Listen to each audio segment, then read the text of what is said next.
नाशिक जवळील ओझर शहरात चोरीच्या घटनांचा वाढता आलेख चिंताजनक ठरत असतानाच बुधवारी रात्री चोरट्यांच्या एका टोळीने एकाच रात्री 3 वेगवेगळ्या ठिकाणी चोरी करण्याचा प्रयत्न केला।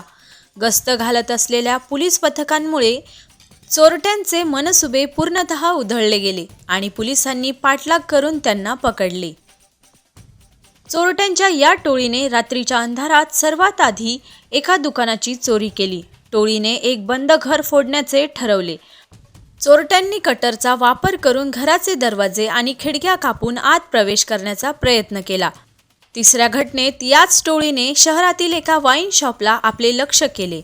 वाईन शॉपमध्ये चोरी होत असताना त्याच वेळी पोलीस गस्त पथकाचे वाहन तेथे पोहोचले। पोलिसांना पाहता चोरट्यांमध्ये पळापळ झाली आणि त्यांनी तात्काळ घटनास्थळावरून पळ काढण्याचा प्रयत्न केला। पोलिसांनी चोरट्यांचा तात्काळ पाठलाग केला आणि त्यांना पकडले।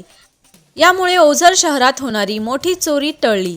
या घटनेमुळे ओझर परिसरात पुन्हा एकदा भीतीचे वातावरण निर्माण झाले आहे। नागरिकांनी पोलीस प्रशासनाकडे रात्रीची गस्त तातडीने वाढवण्याची मागणी केली आहे।